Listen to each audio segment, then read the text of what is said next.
Hello everyone, welcome back to my channel. তো আজকে আবারও চলে এসেছি আরেকটা নতুন রান্নার রেসিপি নিয়ে। এটা হলো একটু মিষ্টি জাতীয় একটা রেসিপি। তো এটা হলো সুজির রসমালাই। তো দেখো, তার জন্য অবশ্যই প্রথমে লাগছে সুজি। আর কি দারুণ দেখতে হয়েছে, প্রথমে তো দেখতেই পেলে। তো দেখো মা সুজিটাকে কি করছে, প্রথমে সুজিটাকে সুন্দর করে জল দিয়ে সেদ্ধ করে নিয়ে দেখো এরকম ডো মতো করে দিল। এবার এটাকে ঘি দিয়ে আস্তে আস্তে মেখে নিচ্ছে। তোমরা চাইলে তেল দিয়েও মাখতে পারো, মানে রিফাইন্ড অয়েল, বাট ঘি ইউজ করলে কী হবে, একটা সুন্দর স্মেল আসবে। তো দেখো এটাকে গোল গোল করে মানে বানানোর পর ঠিক ওরকম সুন্দর দেখতে হয়েছে। তারপর মা একটা জায়গায় কিছু পরিমাণ গরুর দুধ আর কিছুটা পরিমাণ গুঁড়ো দুধ জাল দিয়ে নিয়েছে। তো তারপরে মা এর মধ্যে অ্যাড করে দিচ্ছে চিনিটা অ্যাড করে দেওয়ার পর এটাকে আর একটু কিছুক্ষণ জাল দিতে হবে, যাতে চিনির দানাগুলো পুরো মিষ্টি হয়ে যায়, দুধটা আর কি।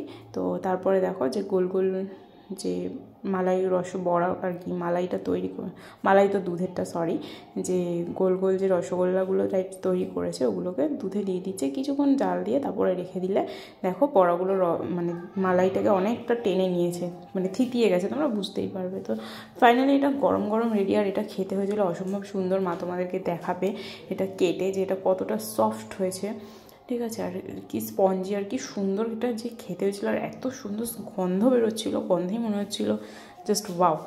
তো যাই হোক, আজকে রেসিপিটা আশা করি তোমাদের ভালো লেগেছে। একদমই মানে ঘরে সহজ উপায় তৈরি একটা রসমালাই সুজির, যেটা সুজি আমাদের ঘরে সবসময় সবারই থাকে। তো দেখো কতটা সফট, কতটা সুন্দর, মানে কতটা লোভনীয় দেখতে। সব টাটা।